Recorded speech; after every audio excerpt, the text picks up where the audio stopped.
All right, so we are just going to start the beginning of Module 5, if it will allow me to get on here. What is it doing?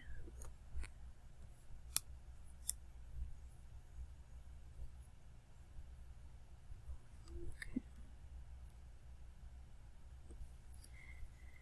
All right, so at the top of the lecture notes of Module 5, you'll notice that there's a review about properties of exponents, and there was a question on the exam about this from what we did before, and so you're going to see that these things are going to be coming back again. We're going to be dealing more with properties of exponents. So if you didn't know how to do number 1 on the test, then maybe you should review over these a little bit more.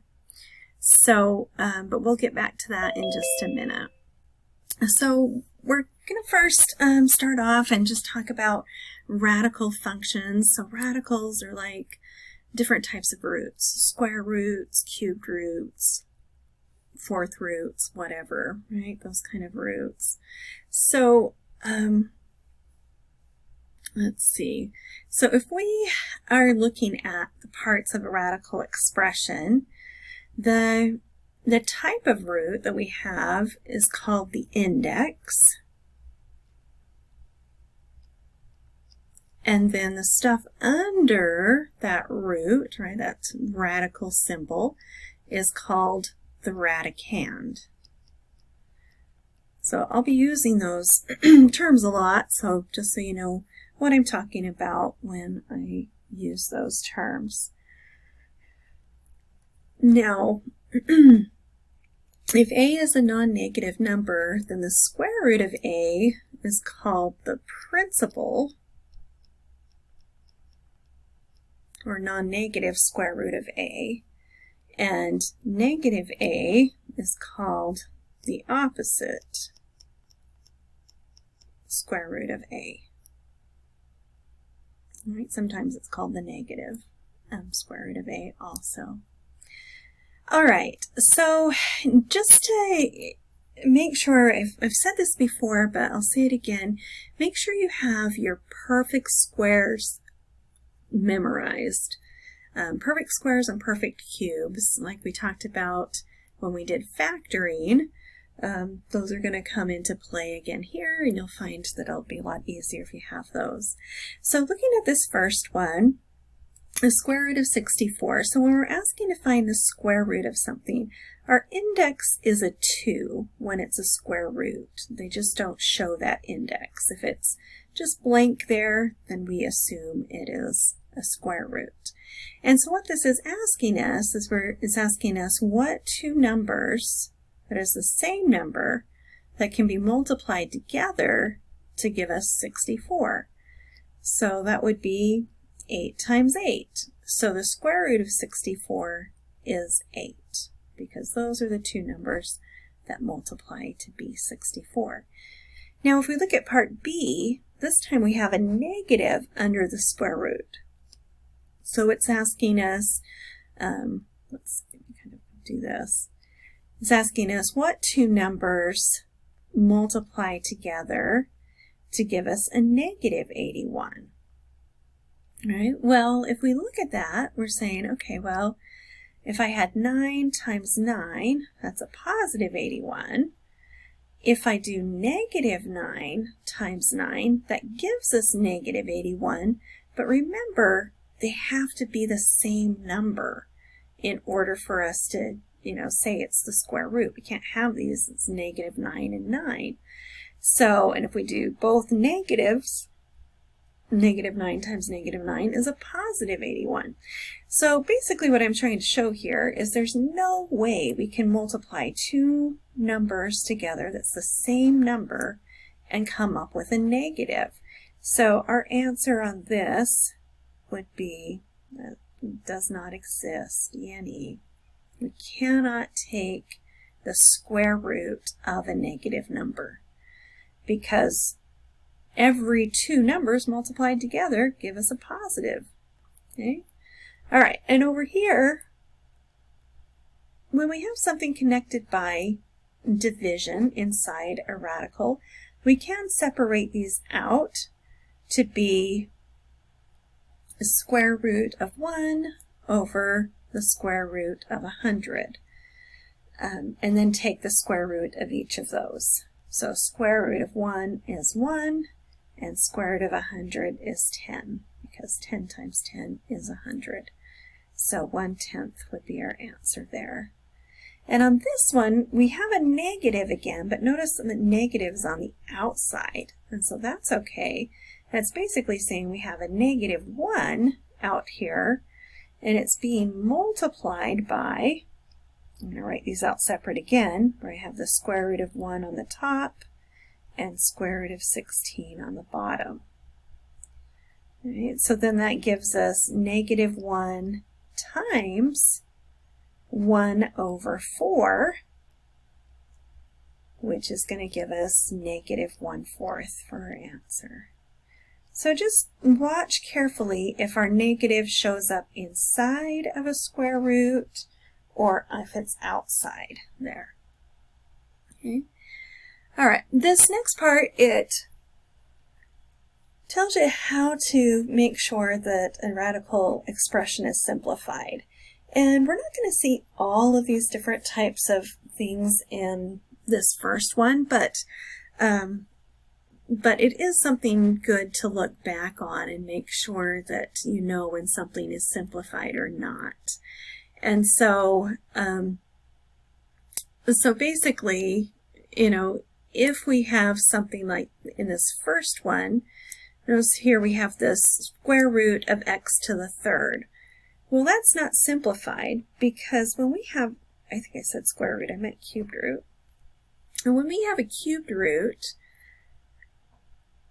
that's telling us that we need 3 of the same in order for it to come out. Well, right now we have x times x times x times x, so there's 4 of them inside, but we could, all 3 of these, right, I need 3 because it's a cubed root, come out as an x. So we've got x that gets to come out, so those 3, and we've got, you know, 3 guys breaking out of this cubed root jail, right? And if it's a 4th root, we need 4 of them, right? Kind of think of it as like, you know, some kind of like a higher prison or something like that, right? You need more people to help you break out. And then we still have 1x that didn't have anybody there to break out with, so it's still inside. And make sure you remember to put that index back in too. It's easy to forget to put that in. So make sure that, so what this is saying is if this number inside is higher than this, then it can still be simplified more. Okay. The other one that we're going to talk about today is number 3, and if it has a fraction here, right, inside the radical, we want to see if we can simplify that more. And like I talked about above, we would separate those out, and then we'd have 1 over 3 for our answer. So if there's fractions inside a radical, it could be simplified further. So make sure you look at that. All right, and I'll talk about these other two a little bit later when we get to those. Those might not make too much sense quite yet. All right, so let's take a look at what we have here. We're trying to simplify these. So on this first one, we have, this is a square root again, right, because it doesn't have a number here, so I'm just going to put that 2 in. There's an invisible 2.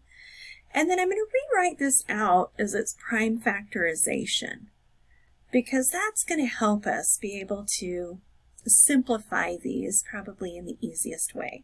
So when we think about 25, so whatever our number is inside there, always do the prime factorization of it. Make a little factor tree and try and break it down. Well, this is just 5 times 5. Right? 5 and 5 are both prime. They don't break down any further. And then p to the 7th means that we have 7 p's being multiplied together. But remember, since it's a square root, right? We need two of the same in order for those to get to come out. So let's see what gets to come out and what has to stay inside.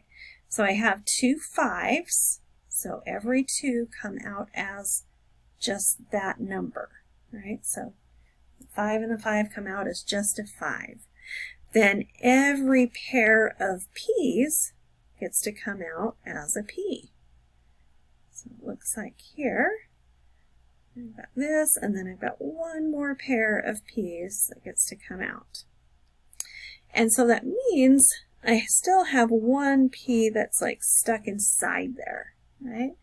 But these that I have out in the front, the 5 times p times p times p, those all got to come out. That's why I put those arrows there showing they're getting out.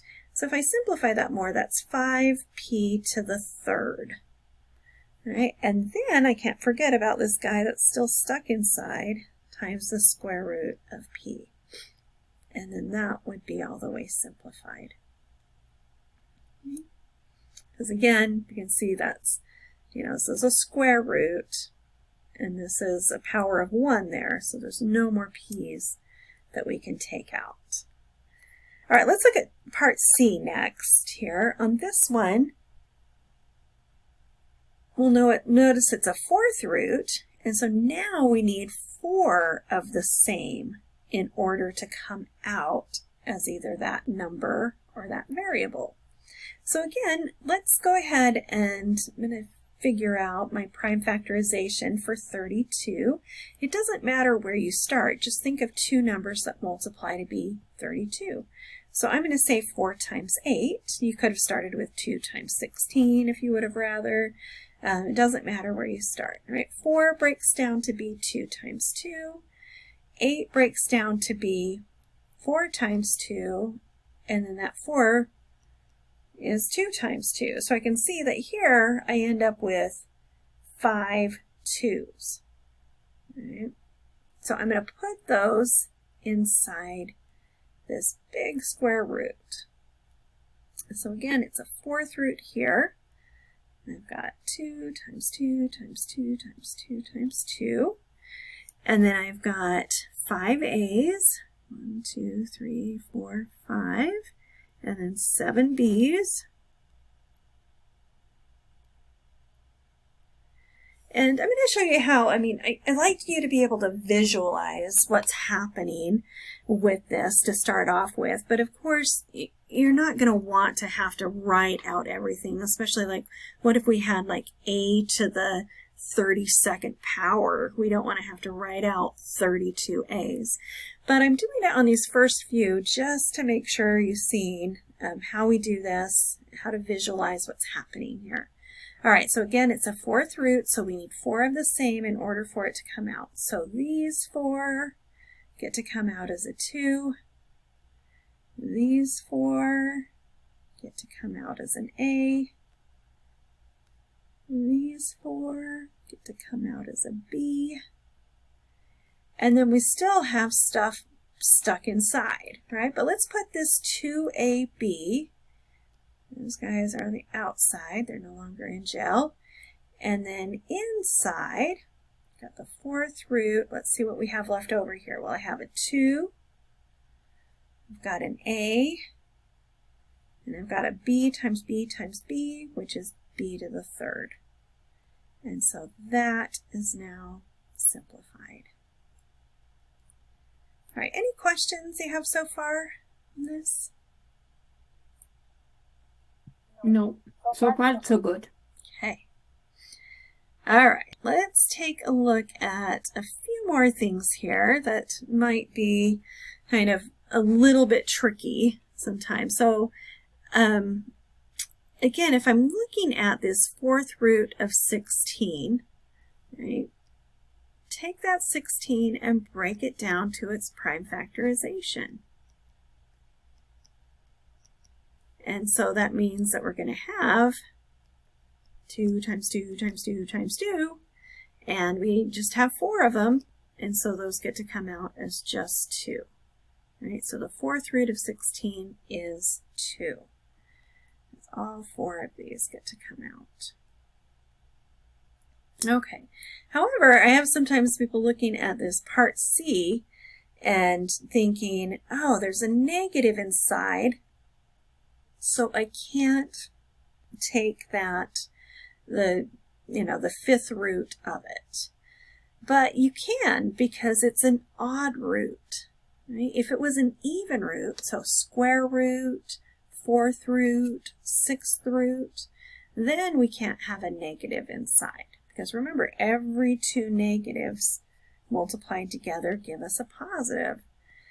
But when we have an odd amount of negatives, we end up with a negative number. All right, I also want you on this one to grab your calculators if you have them right next to you there, because we're going to be doing some calculator work on some of these. So I want you to look and find a button on your calculator that kind of looks like this. Let's see, I'm trying to remember. Sometimes some calculators have like a box there and have a box there. Or sometimes they just have like an N or something there, some kind of number. Or it might say something like, like a Y here and an X here. So basically, I want you to find, there is a square root button on there, right? But when you see this button, it means that there's a 2 for the index. On these other ones, you can put something different in for the index. And in this case, we need to put 5 in there. Right? And so depending on your calculator, some calculators, you'll, hit 5, then you might have to do like shift and then that button to get to it, and then put the stuff inside. Or other calculators, you'll have to do it the other way and put the 243 or negative 243 in first, and then do the fifth root of it. So it really just depends on your calculator. So you need to, make sure that you're kind of looking at that and playing around a little bit to be able to do this. So on this one, if I do, I'm just going to write it down here next to it. So if I take negative 3 times negative 3 times negative 3, all right, and we do this 5 times, all right, that equals out to be 243. Right, so negative 3 to the 5th power is 243. So again, right, since we are dealing with an odd index, right, not even, but odd, we can take the root of this, and then our answer would just be negative 3. All right, so do you see how that's different than when we have an even root like we did before? And we couldn't do it because it was an even root, like on this one up here, that square root of negative 81. Okay, but if it's an odd root, third root, fifth root, seventh root, any of those, you'll be able to find an answer. Okay, sorry, it's a little blurry here. All right, one other thing that you need to know is on some of the homework problems, you're gonna see that some of the answers want you to put these absolute value bars around it, right? And so let's remember back, like if I asked you to find the absolute value of negative 3, what would that be? 3. Yeah, just 3, right? So the absolute value of a number makes it positive. Well, when we have some variables, sometimes, we don't know what those variables are. We don't know if they're positive or if they're negative.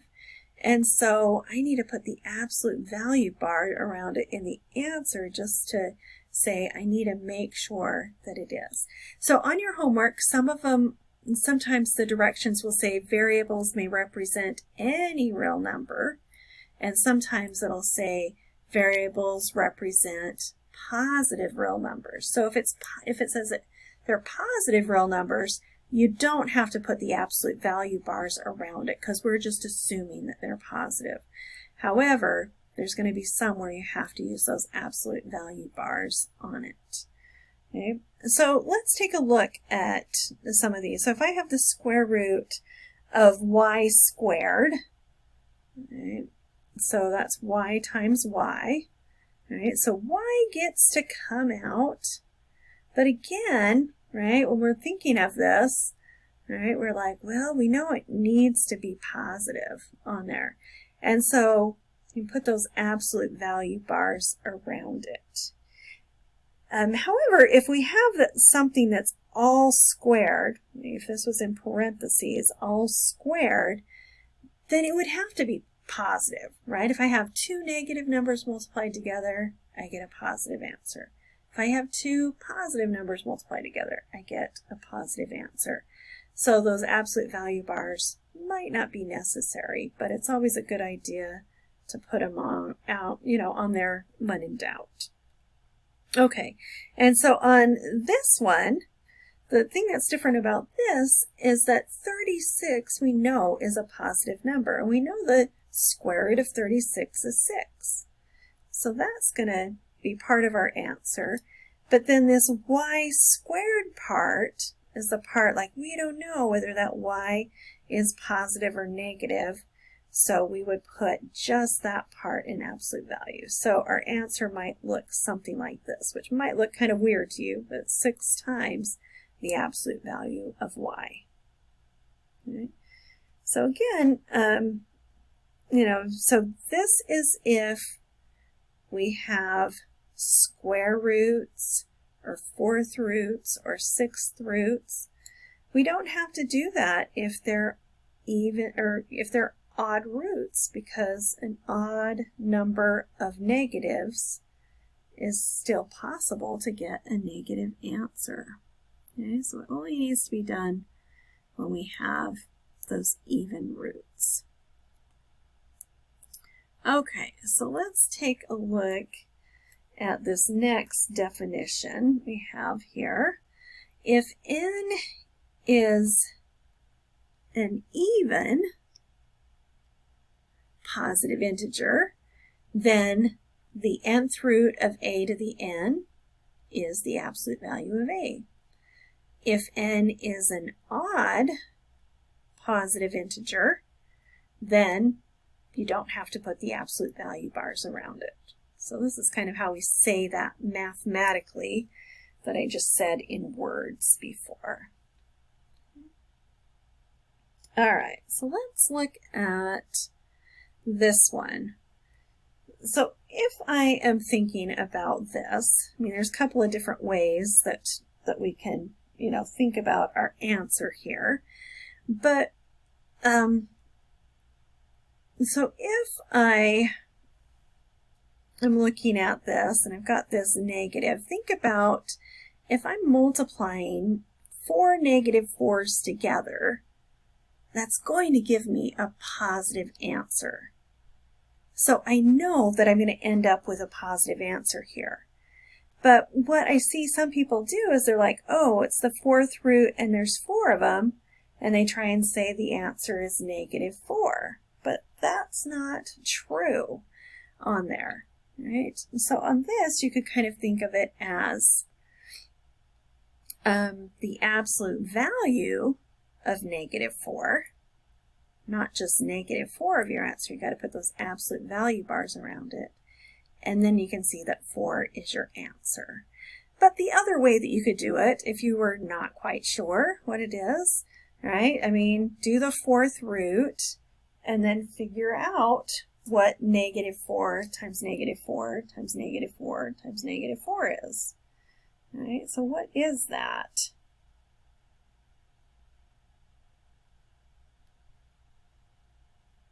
Should be positive 256. All right, so if I just multiply this stuff out inside first, I get positive 256. And then if you use your calculator to find the fourth root of that, you'll see that that is positive 4. So there's just kind of two different ways that you can look at it. You can either take this out and, have the absolute value bars around it, or if you're, want to double check, right, multiply everything out inside and then take the fourth root of it. Okay. All right, let's take a look at, well, let's do all of these. What about the cubed root of negative 27? Do we need to use any absolute value bars there? No, I don't. No, we don't. So we can take the cubed root of a negative number, negative 3 times negative 3 times negative 3 gives me negative 27. So negative 3 is my answer there. Okay, what about on this one? Well, let's rewrite these out, right? It's the fourth root, and I'm just going to write 8 m's inside here multiplied together.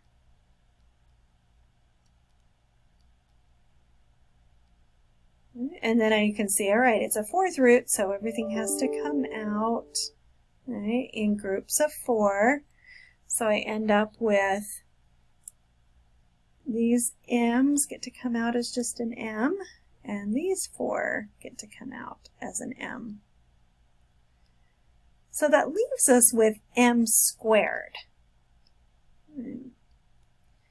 And so on this one, I wanted to point out, well, best practice would be to put those absolute value bars around it. But if something is squared, we already know that it has to end up being positive. So on this one, technically we could just say the answer is m squared. But on the homework, it might want you to put those absolute value bars around it just to make sure you can see that we're going to need to do that with even roots. Okay, and then on this one, you've got to be, kind of careful with this, because notice what's in parentheses here is all of that x plus 2. And so when we're doing this, our answer is going to be the absolute value of x plus 2. Right? And then sometimes people are like, well, wait a minute, up here you said we could take the 6 out and just have the y inside. Right? Notice that these were connected by multiplication here, where on this next, or this one that we were doing, is connected by addition. And so that makes a difference on here. So, if we kind of looked at it to see, so this is our answer. Just want to make sure that's clear. But say that we put like 5 or something in place of x, and you were thinking, just to take out just the x part and put absolute values around it, an absolute value of x plus 2. Is that the same as the absolute value of all x plus 2? Well, if we put 5 in place of both of those, absolute value of 5 plus 2, right, gives us 5 plus 2. Whoops, I meant to do negative 5, sorry. To make sure, kind of see what happens here, right? And so negative 5 plus 2 is going to give us negative 3. But in this one, right, this other way, if I do the absolute value of negative 5 plus 2, I get the absolute value of negative 3, which gives me positive 3 for my answer. So you can see I'm going to get a different answer.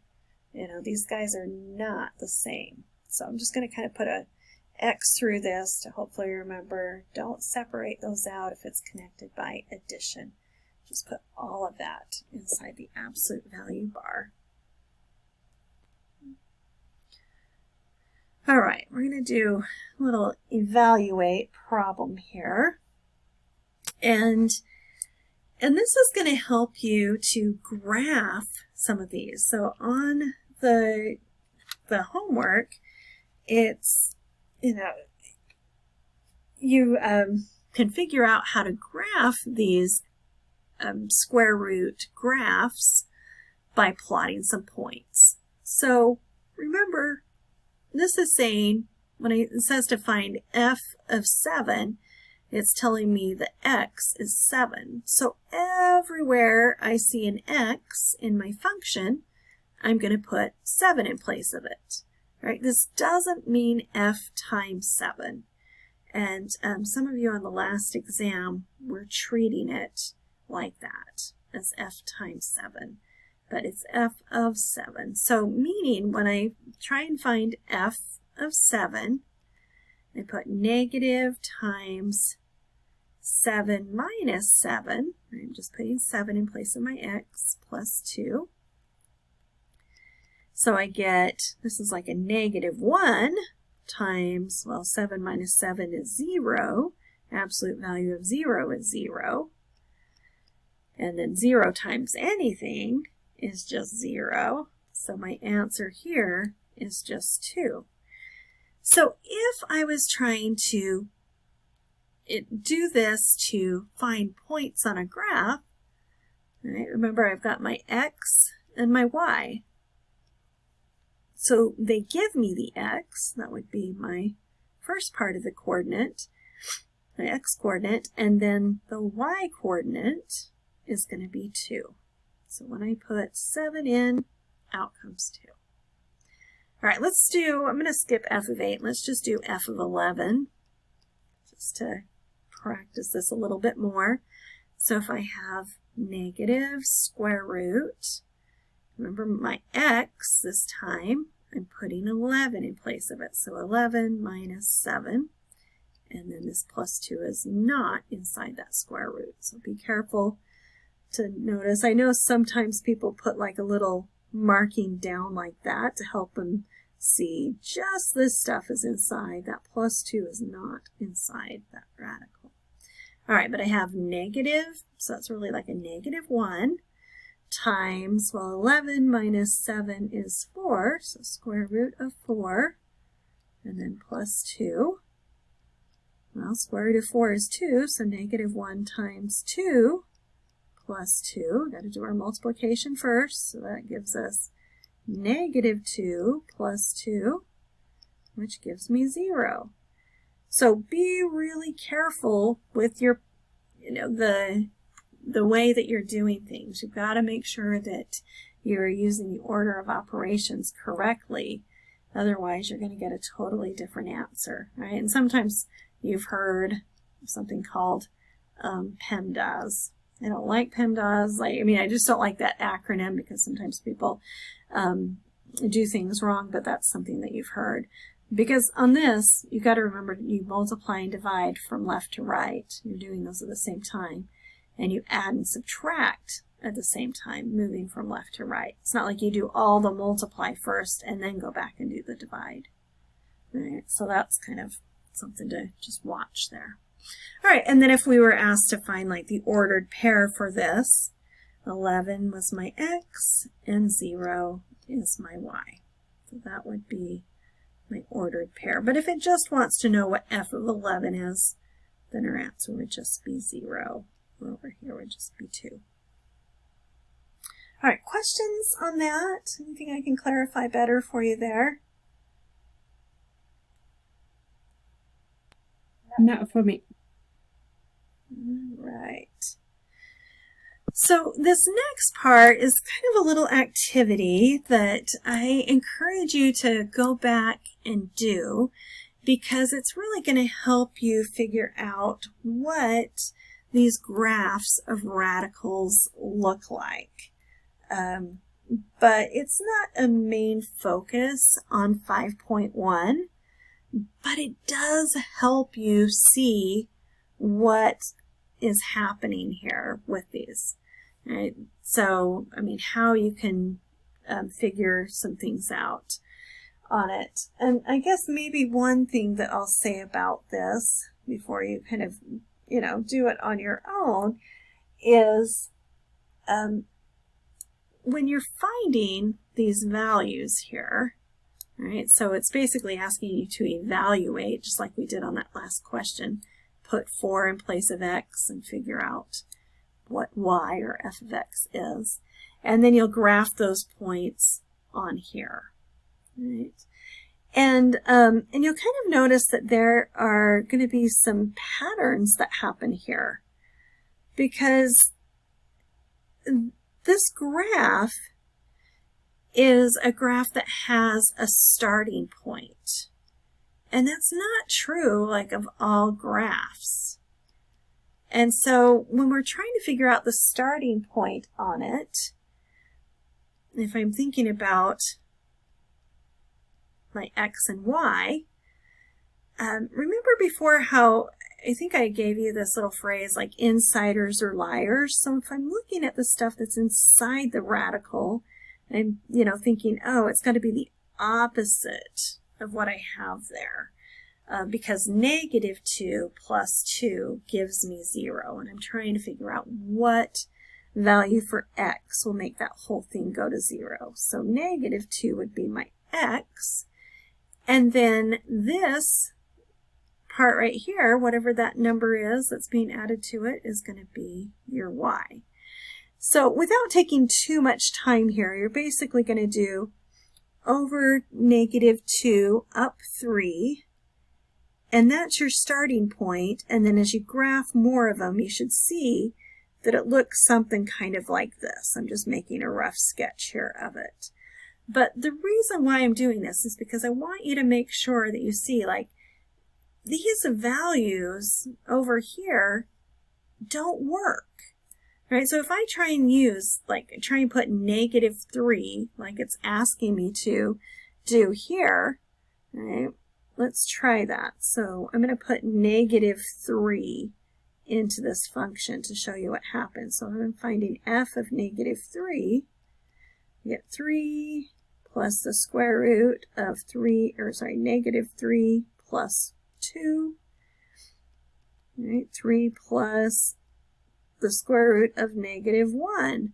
Well, if you try and put the square root of -1 into your calculator, it's going to say error or domain error, because we can't take the square root of a negative number and end up with a real number. Now later in this module, we'll find out that we can simplify these using imaginary numbers. But for right now, we're just going to say it doesn't exist, because it doesn't exist in the real number system. So any numbers smaller than -2 don't exist, right? It's not on our graph anywhere. It starts here and then just goes to the right. There's nothing that exists over here. -3, -4, -5. The graph doesn't exist there. Okay? So kind of keep that in mind as you're looking through, and I'd say go back and do those, because I think you'll find those very helpful.